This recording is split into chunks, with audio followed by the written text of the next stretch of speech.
बिस्मिल्लाहिर्रहमानिर्रहीम जी अस्सलाम वालेकुम। दिस इज़ राना तजम्मुल और आप देख रही हैं लर्निंग पॉइंट चैनल। ये हमारा ऑपरेटिंग सिस्टम का 4th लेक्चर है और आज के लेक्चर में हम आईओ स्ट्रक्चर को डिस्कस करेंगे। एज़ यू नो हम इस कोर्स सीरीज़ में आपकी जो मोस्ट फेवरेट बुक है उसको फॉलो कर रहे हैं। Operating system concept bye Abraham या गैल्वन की जो बुक है उसको हम फॉलो कर रहे हैं। अगर आपको जो मैं कंटेंट रिकॉर्ड कर रहा हूँ इस कंटेंट की ज़रूरत हो तो मुझे व्हाट्सएप कर सकते हैं, यहाँ पर नंबर गिवन है। सो आज के लेक्चर को स्टार्ट करते हैं। एज़ यू नो कि हमारे कंप्यूटर सिस्टम में बहुत ज़्यादा इनपुट आउटपुट डिवाइसेस होते हैं, जैसा कि यहाँ पे लिखा हुआ है many types of input output devices with in a computer, कि हमारे पास मल्टीपल इनपुट आउटपुट डिवाइसेस होती हैं। तो क्योंकि हमने प्रीवियस लेक्चर में स्टोरेज स्ट्रक्चर की बात की थी या स्टोरेज हायरार्की की बात की थी, तो यहाँ पे ये लिखा हुआ है storage is only one of many type of IO devices with in a computer, कि हमारे पास कंप्यूटर सिस्टम में मल्टीपल इनपुट आउटपुट डिवाइसेस होती हैं, स्टोरेज उनमें से एक है। जैसा कि आपको पता है प्रीवियस लेक्चर में हमने स्टोरेज हायरार्की की बात की, जिसमें सबसे पहले हमने रजिस्टर्स को देखा, फिर कैश मेमोरी को देखा, फिर मेन मेमोरी को देखा, फिर हमने जो परमानेंट स्टोरेज जो होते हैं उनकी एक पूरी हायरार्की देखी और उनको हमने डिटेल में डिस्कस किया। आई होप आपने उस लेक्चर को भी इंजॉय किया होगा। नेक्स्ट पॉइंट हमारे पास ये आता है कि a large portion of operating system code is dedicated to managing IO both because of its importance to the reliability and performance of the system and because of the varying nature of the device। इस line का अब क्या मतलब है? देखिए हमारे पास operating system में आईओ बहुत ज़्यादा इंपॉर्टेंट होता है। ये कह रहा है कि ऑपरेटिंग सिस्टम जब भी हमारे पास बनाया जाता है, a large portion of operating system code is dedicated to managing IO, कि हमारे पास जो ऑपरेटिंग सिस्टम का लार्ज अमाउंट ऑफ कोड है वो किस चीज़ में मतलब लगाया जाता है, मैनेज करने में आईओ डिवाइसेस को, क्योंकि आईओ डिवाइसेस बहुत ज़्यादा इंपॉर्टेंट होती है मैनेज करना। अगर आईओ डिवाइसेस अच्छे से मैनेज होंगी हमारे कंप्यूटर सिस्टम में तो हमारे पास रिलायबिलिटी और परफॉर्मेंस हमारे सिस्टम की क्या होगी, इंक्रीज़ होगी या बूस्ट करेगी। तो हमारे पास ऑपरेटिंग सिस्टम का बेसिक पर्पस ही ये है कि हमारे पास जितने भी हार्डवेयर रिसोर्सेज हैं, इनपुट आउटपुट डिवाइसेस हैं, इनको एफिशिएंटली यूज़ करवाना या परफॉर्मेंस और रिलायबिलिटी को प्रमोट करना। सो यहाँ पे यही पॉइंट लिखा हुआ है कि हमारे पास ऑपरेटिंग सिस्टम में लार्ज अमाउंट ऑफ या लार्ज पोर्शन ऑफ कोड जो है इस चीज़ के लिए ही डेडिकेट किया जाता है कि वो आईओ को मैनेज करने में हमारे पास हमारी हेल्प करे। उसके बाद नेक्स्ट पॉइंट आता है a general purpose computer system consist of CPUs,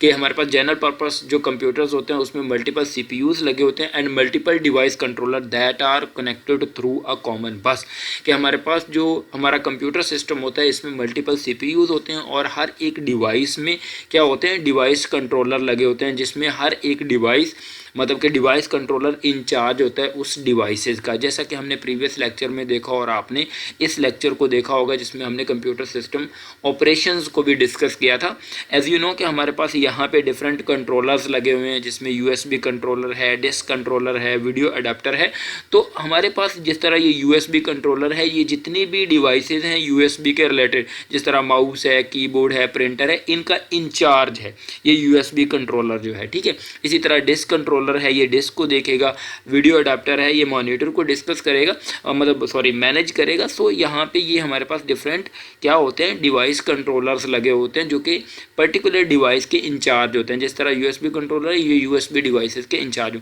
और ये कॉमन बस के साथ क्या होते हैं, कनेक्टेड होते हैं मेमोरी के साथ, जो कि शेयर्ड मेमोरी होती है। और ये चीज़ आपने देखी होगी, यही पॉइंट वहाँ पे लिखा हुआ है कि modern general purpose computer system consist of one or more CPU and a number of devices controller connected through a common bus that provide access to the shared memory. तो ये हमने प्रीवियस लेक्चर में देख लिया था। यही point यहाँ पे लिखा हुआ है, general purpose computer system consist of CPUs and multiple device controller that are connected through a common bus, ठीक है, with shared memory, you know. Each device controller is in charge of a specific device type, जिस तरह मैंने आपको बताया कि जिस तरह यूएसबी कंट्रोलर है वो यूएसबी डिवाइसेस को देखेगा, उसके बाद डिस्क कंट्रोलर है वो डिस्क को देखेगा, वो यूएसबी डिवाइसेस को नहीं देख सकता जो डिस्क कंट्रोलर है। सो इसलिए कहा गया कि ईच डिवाइस कंट्रोलर वो पर्टिकुलर डिवाइस का क्या होगा, इंचार्ज होगा। और यहाँ पे दो हमारे पास डिवाइस कंट्रोलर को दो स्पेसिफिक जगह पे क्या किया गया, कैटेगराइज किया गया कि हमारे पास जो डिवाइस कंट्रोलर है इसमें लोकल बफर स्टोरेज भी होता है, ठीक है, और इसके बाद set of special purpose registers भी होते हैं, कि हमारे पास जो रजिस्टर्स होते हैं डिवाइस कंट्रोलर में हमारे पास वो भी लगे हुए होते हैं, और हमारे पास लोकल बफर भी अवेलेबल रहती है। ठीक है, तो ये हम क्योंकि हमने देखना है कि आईओ किस तरह ऑपरेशंस परफॉर्म होते हैं नेक्स्ट स्लाइड में, सो इसलिए आपको बताया जा रहा है कि हमारे पास हमारा इनपुट आउटपुट डिवाइसेस होती हैं, एक कंट्रोलर लगा हुआ होता है और वो मेमोरी के साथ कनेक्टेड होते हैं कंट्रोलर जो है। तो कंट्रोलर के अंदर क्या होता है, हमारे पास लोकल बफर स्टोरेज होता है और सेट ऑफ रजिस्टर्स होते हैं। सेट ऑफ रजिस्टर में क्योंकि हम जो भी हमारे पास ऑपरेशंस होते हैं उनको हमने लोड करना होता है। ठीक है, तो हमारे पास यहाँ पे डिवाइस ड्राइवर भी आते हैं जो कि हमारे पास हमारी डिवाइसेस को इनेबल करते हैं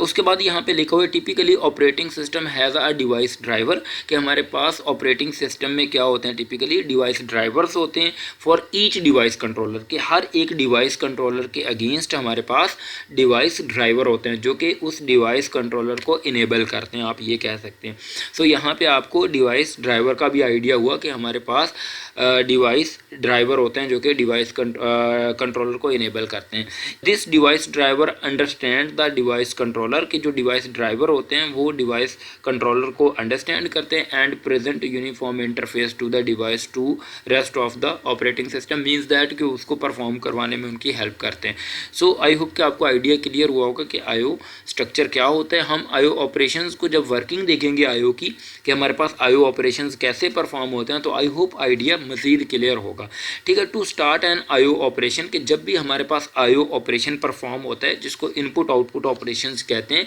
the device driver loads the appropriate register with in a device controller, कि हमारे पास जब भी आईओ ऑपरेशन परफॉर्म होता है जो डिवाइस ड्राइवर्स होते हैं वो लोड करते हैं अप्रोप्रिएट रजिस्टर्स को, किस में लोड करते हैं, वो डिवाइस कंट्रोलर में। मतलब डिवाइस ड्राइवर अप्रोप्रिएट जो रजिस्टर्स होते हैं उनको किन में लोड करते हैं, डिवाइस कंट्रोलर में लोड करते हैं। जब डिवाइस कंट्रोलर में रजिस्टर्स को लोड कर लिया जाता है उसके बाद हमारे पास the controller start the transfer of data from the device to its local buffer, कि हमारे पास जब एक्शन परफॉर्म करना है, एक्शन परफॉर्म करने के बाद डेटा हमारा ट्रांसफ़र होता है किस चीज़ में, लोकल बफर में ट्रांसफ़र होता है। उसके बाद once the transfer of data completed, कि हमारे पास जब ट्रांसफ़र डेटा हो जाता है उसके लोकल बफर में कंप्लीट हो जाता है, द डिवाइस ड्राइवर क्या करता है, इन्फॉर्म करता है। ठीक है, इन्फॉर्म किसको करता है, डिवाइस ड्राइवर को इन्फॉर्म करता है विया इंटरप्ट के थ्रू वो क्या करता है, इन्फॉर्म करता है कि मैंने अपने ऑपरेशन को कंप्लीट कर लिया है, कि अब जो ट्रांसफ़र है वो वापस ऑपरेटिंग सिस्टम को दिया जाए। ठीक है, ताकि हमारे पास मज़ीद जो बाकी एक्शंस हैं, बाकी प्रोसेसिंग है वो कंटिन्यूसली परफॉर्म हो सके। सो यहाँ पे हमारे पास जब हमारे पास ऑपरेशन कंप्लीट हुआ, लोकल बफर में डेटा ट्रांसफ़र हुआ और उसके बाद डिवाइस ड्राइवर का क्या काम होता है, वो इंटरप्ट के थ्रू क्या करता है, ऑपरेटिंग सिस्टम को इन्फॉर्म करता है कि ऑपरेशन हमारे पास क्या हो चुका है, कंप्लीट हो चुका है। The device driver then return control to the operating system, फिर डिवाइस ड्राइवर क्या करते हैं, जो भी हमारे पास ऑपरेटिंग सिस्टम का कंट्रोल रहता है उसको रिटर्न कर देता है ताकि बाकी ऑपरेशंस परफॉर्म हो सकें। जिस तरह यहाँ पे लिखा हुआ है, this form of interrupt driven IO is fine for moving small amount of data but can produce high overhead when used for a bulk data movement. अब इस लाइन का क्या मतलब है कि हमारे पास देखें, हमारे पास ये एक कॉम्प्लिकेटेड टास्क है कि सबसे पहले हमारे पास क्या होता है कि जो रजिस्टर्स हैं उनको लोड किया जाता है, डिवाइस ड्राइवर रजिस्टर्स को लोड करता है, रजिस्टर में जो भी अप्रोप्रिएट इंस्ट्रक्शंस होती है उसको डिवाइस कंट्रोलर देखता है, उसके ऊपर एक्शन परफॉर्म किए जाते हैं, डेटा को लोड किया जाता है और मतलब मल्टीपल टास्क परफॉर्म होते हैं। अगर तो मतलब स्मॉल अमाउंट ऑफ डेटा है देन तो फाइन, ठीक है, कोई मसला नहीं। बट व्हाट इफ़ कि इसी तरह हमारे पास बहुत ज़्यादा मल्टीपल इंस्ट्रक्शंस हैं जिनको हमने इसी साइकिल से गुजारना है, तो हमारे पास ओवरहेड अकर होता है। जिस तरह यहाँ पे हमारे पास डिवाइस है, ये सेम प्रोसेस परफॉर्म होगा कि हमारे पास डिवाइस है, यहाँ पे डेटा एंड इंस्ट्रक्शन लोड होगी, उस पर ऑपरेशन परफॉर्म होगा, कंट्रोल हमारे पास यहाँ से मेमोरी से इंस्ट्रक्शन और डेटा मूव होगा सीपीयू में, सीपीयू से डिवाइस में आएगा और यहाँ से रिटर्न जाएगा हमारे पास मेमोरी में। तो यहाँ पे हमारे पास क्या है कि जब हम एक दो इंस्ट्रक्शन, जब स्मॉल अमाउंट ऑफ डेटा होगा तो हमारे पास ये इस पाथ के थ्रू हम आ जा सकते हैं, ठीक है, it's not a big deal. But what if कि हमारे पास बहुत ज़्यादा डेटा है तो हमारे पास यहाँ पे ओवर हेड अकर होगा कि बार बार हम सीपीयू को इंटरप्ट कर रहे हैं, उसके बाद हम मेमोरी से इंस्ट्रक्शन को ले रहे हैं, डेटा को ले रहे हैं। तो इसका सोल्यूशन क्या निकाला कि हमारे पास इस ओवर हेड को कम करने के लिए क्या किया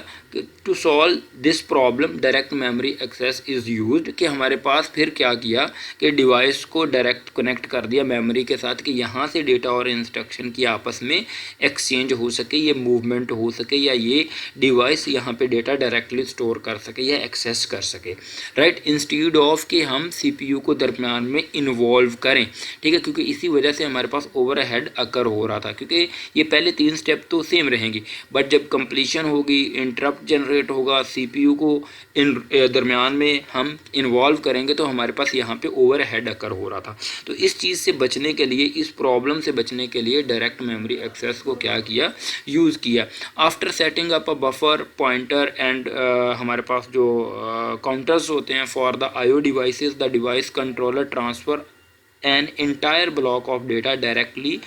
to or from its own buffer storage to memory, मतलब वो अपने स्टोरेज बफर से मेमोरी में डेटा को ट्रांसफ़र कर सकेगा, उससे ले भी सकेगा और उसको दे भी सकेगा with no intervention by the CPU, के CPU को इंटरप्ट किए बगैर, ठीक है। पहले 2-3 साइकिल हैं, मतलब 3 इंस्ट्रक्शन फर्स्ट सेम रहेंगी, लेकिन उसके बाद क्या होगा, डिवाइस डायरेक्टली मेमोरी के साथ अपने डेटा को एक्सचेंज करना शुरू कर देगी। इस ओवरहेड को बचने के लिए, जो कि हमारे पास प्रॉब्लम आ रही थी, कि डिसएडवांटेज आ रहा था, उसको ओवरकम करने के लिए DMA को हमने यूज़ किया। Only 1 interrupt is generated per block to tell the device driver that the operation has completed while the device controller is perform these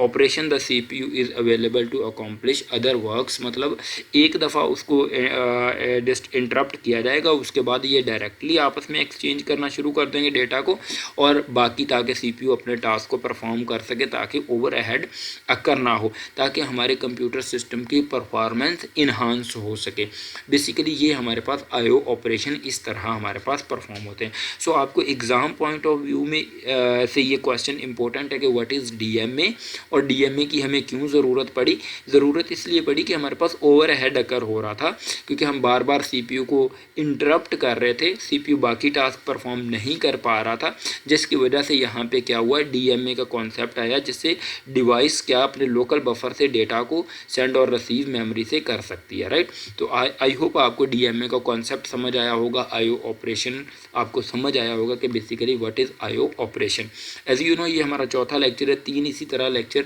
बहुत ही सिंपल तरीके से हमने देखें, और आई होप आपको समझ आई होगी। Thank you so much for watching this lecture. Again the same, अगर आपको नोट्स की ज़रूरत है तो आप व्हाट्सएप कर सकते हैं, और उसके अलावा आप ऑनलाइन ट्यूशन मेरे से लेना चाह रहे हैं ऑपरेटिंग सिस्टम के रिलेटेड, C++, कंप्यूटर नेटवर्क्स के रिलेटेड, तो आई एम अवेलेबल, आप कांटेक्ट कर सकते हैं, हम स्लॉट डिसाइड कर लेंगे इंशाल्लाह। विद इन मंथ जो है वो कोर्स को जिस तरह डिसीजन होगा हम उसको कंप्लीट करने की कोशिश करेंगे। Thank you so much for watching this lecture once again. अल्लाह हाफिज़। Please make sure to subscribe my channel and share with your colleagues or friends. Thank you.